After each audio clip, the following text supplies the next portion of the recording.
আপনি যদি চান বিয়ে ছাড়াও আমরা। এই হাত ছাড়েন, কিসব জাতা কথা বলতেছেন? যান বাসা থেকে বের হন। শোনেন, আমার ছোট ভাইয়ের বন্ধু বলে আপনাকে বাসার ভিতরে ঢুকতে দিয়েছি, তাই বলে আপনার যা ইচ্ছা তা বলবেন এটা আমি মেনে নিব না। বের হন বলছি এক্ষুনি, না হলে আমি সব কিছু বলে দিব। আরে বাসার ভিতরে ঢুকতে দিছে, একটু তোমার ভিতরে ঢুকতে দিলে সমস্যা কি? আপু বলছি, তুমি বিয়ের জন্য রাজি হয়ে যাও না। দেখো এভাবে আর কতদিন থাকবে বলো? দেখ, তুইও না এরকম হয়ে গেলি। বাসা থেকেও যেরকম বাবা মা আমাকে এইভাবে বিয়ের জন্য প্যারা দিচ্ছিল, আসলাম তোর কাছে, তুইও আমার সাথে এরকম করতেছিস। দেখ, আমি এখন বিয়ে করতে চাই না, আমার ভালো লাগে। কিরে দোস্ত, তোর ফোন দিত? কিরে মামা, তুই দেখি তোর বাসায় মাইয়া মানুষ নিয়ে থাকস। আরে এটা কোন ধরনের কথা? এটা ব্যাচেলর বাসা, আর মেয়ে মানুষ নিয়ে থাকবো মানে? এটা আমার বোন। বোন? তোর বোন তোর লাগে থাকে, কই আমার তো কইলি না। আরে বন্ধু, আমার সাথে থাকে না, আমার কাছে এসেছে। আসলে আমার দুলো ভাই। আচ্ছা বস না, বসে কথা বলি। আপু তুমি একটু ভিতরে যাও। বস। আমার বোনের হাজবেন্ড কিছুদিন আগে রোড অ্যাক্সিডেন্টে মারা যায়। এরপর থেকে সমাজের মানুষ, আত্মীয় স্বজন বিভিন্ন ধরনের কথা বলছে। বাসা থেকেও সিদ্ধান্ত নিয়েছে বোনকে বিয়ে দেবে, কিন্তু দেখ ওকে না কোনোভাবে রাজি করাতে পারছি না। এখনও তোর বয়স বেশি হয়নি, এই সময় যদি ও আর বিয়ের চিন্তা ভাবনা না করে তাহলে ওর সারা জীবনটা পড়ে আছে, এটাই বোঝাচ্ছিলাম। আর ও মা বাবা বিয়ের প্রেশার দিচ্ছিল বলে আমার কাছে এসেছে। আর তুই হঠাৎ করে? আরে তোর ফোন দিতেছিলাম, তুই ফোন ধরতেছিস না, তাই বাসায় চলে এলাম। ও আচ্ছা, ঠিক আছে, একটা কাজ কর, চল আমরা ছাদে গিয়ে কথা বলি। ঠিক আছে চল।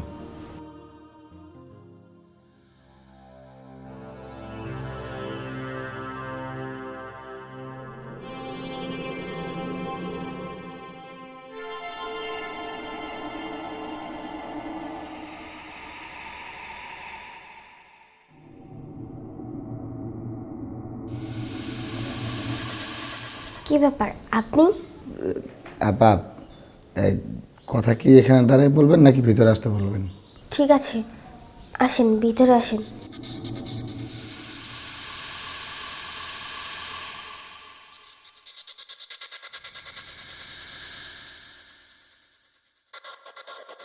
বসেন আপনি। আচ্ছা, আপনি চা খাবেন নাকি কফি? আপা একটা চা হইলেও হবে।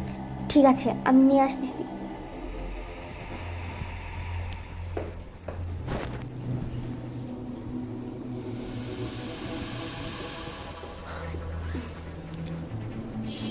এই নিন।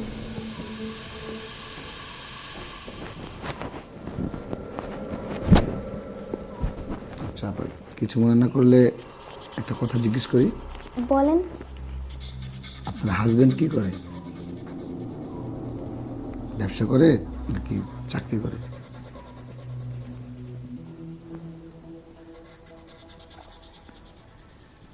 কি হলো আবার চুপ করে আছেন যে? দুলাভাই কি করে বলেন?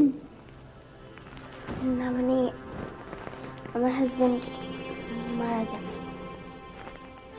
ও আপা, দুঃখিত আপা, আমি আসলে জানতাম না, এই জন্য আপনাকে জিজ্ঞেস করে ফেলছি। আপনি কিছু মনে করেন না, আপনি রাগ করেন না। ঠিক আছে, সমস্যা নেই। আপনি কিছু মনে করেন না, আপনার একটা কথা কই। আপনি দেখতে শুনতে তো অনেক সুন্দর, এই অল্প বয়সে দুলাভাই মারা গেছে। আপনি এই সুন্দর যৌবনটাকে আপনি এভাবে শেষ করে দিবেন? তাই আমি কই কি, আমিও তো দেখতে শুনতে খারাপ না। আপনি যদি রাজি থাকেন তাহলে আমাদের দুজনের ভিতরে কিন্তু কিছু হইলেও হইতে পারে। ছি ছি, এসব কি বলতেছেন? হাত ছাড়েন। দেখেন, আমার হাজবেন্ড মারা গিয়েছে, আমি চাই না অন্য কাউকে বিয়ে করতে। এই বিয়ে করবো না বলেই তো বাসা থেকে এখানে চলে এসেছি আমার ছোট ভাইয়ের কাছে। ভালো লাগে না আমার এসব। আরে আপনার বিয়ের কথা কীভাবে বোঝাই? আপনার বিয়ে করতে কে বলছে? বিয়ে করা লাগবে না, আপনি যদি চান বিয়ে ছাড়াও আমরা।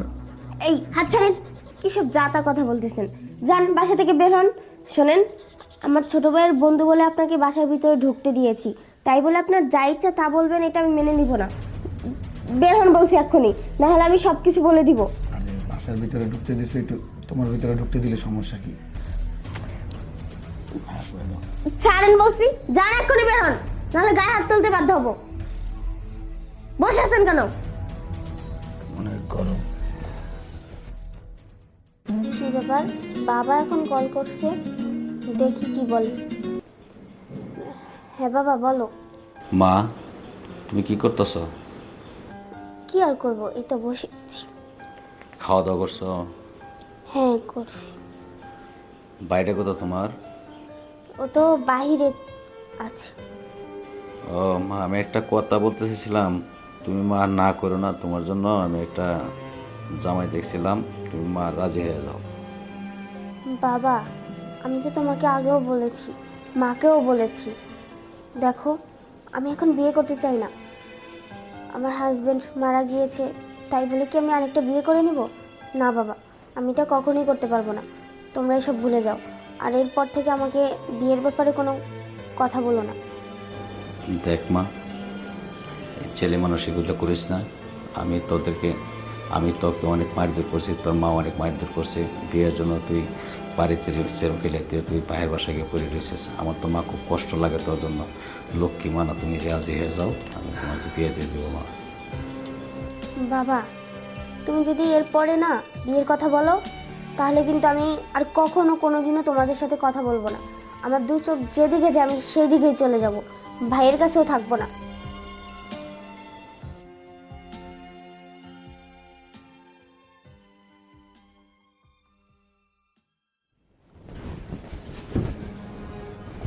কি ব্যাপার, আপনি আমার এই বাসায়? আপনাকে না বলছি এখানে আসতে না? এই চুপ, একদম চুপ। আমি তোমার যা যা কই তা তা করো, আর যদি না করো তাহলে কিন্তু তোমার বিশাল সমস্যা হবে। আর শুধু তোমার না, এই ঢাকা শহরে কিন্তু আমার অনেক ক্ষমতা। তোমার ভাইও ভালোভাবে পড়ালেখা করতে পারবো না, আর কিন্তু খবর করে ছেড়ে দেবো। দেখেন, ভয়টা দেখাইবেন না আমাকে, বের হন এখান থেকে, চলে যান। আমার কথা বলতেছে, বুঝতে পারছি। সোজা আঙ্গুলে গিয়ে উঠবো না, আঙ্গুলটা একটু দেখা করতে হবে তোমার। ছাড়েন বলছি। এই কি করতেছেন ভাই? দেখো না, এই লোকটা আমার সাথে খারাপ ব্যবহার করতেছে, জানো তো। আরো আগে থাকতে এরকম করতেছে আমার সাথে, আমি কখনো তোমাকে বলতে পারি নাই। আজকে আজকে তো আমার সাথে যা করতে নিছে। আর কি বলেছে জানো, তোমাকে নাকি এই ঢাকা শহরে থেকে পড়াশোনা করতে দিবে না, ভালোভাবে থাকতে দিবে না, এই ভয় দেখিয়েছে আমাকে। জানি এটা আমি কি দেখলাম? শেষমেশ কিনা তুই আমারই বোনের সাথে। তুই আমার কথা শোন, তারপরে যদি তোর কাছে মনে হয় আমি খারাপ করছি তখন তুই বলিস। চুপ কর তুই। কি বলবি তুই? আমি নিজের চোখে দেখেছি তুই আমার বোনের উপরে। আরে আমি তো তোকে নিজের ভাইয়ের মতো জানতাম। শোন, আমার কোনো ভাই নেই, একটাই বোন ছিল। তোকে সব সময় চেয়েছিলাম আমার সুখে দুঃখে বিপদে পাশে দাঁড়াবি, আর এই তার নমুনা। হ্যাঁ, তুই কিনা আমার বোনকে এভাবে। শোন, পৃথিবীর সবচাইতে ভালো একটা সম্পর্ক হচ্ছে বন্ধুত্বের, আর তোর আর আমার সেই বন্ধুত্ব ছিল। আজকে থেকে সেই সম্পর্কটা একদম শেষ হয়ে গেল। নেক্সট টাইম তোর এই চেহারাটা নিয়ে আমার সামনে আসার চেষ্টা করবি না। আর কি বলেছিস আমার বোনের কাছে? যে আমাকে নাকি তুই এই শহরে থাকতে দিবি না। তোর অনেক ক্ষমতা না? শোন, তোর কতটুকু ক্ষমতা আছে না সেটা আমার খুব ভালো করে জানা আছে। তুই কি করতে পারিস করে নিস। যা, বের হয়ে যা এখান থেকে, যা।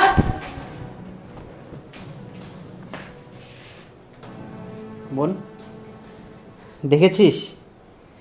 হ্যাঁ, তোকে বলেছিলাম না যে সমাজের মানুষ ভালো না।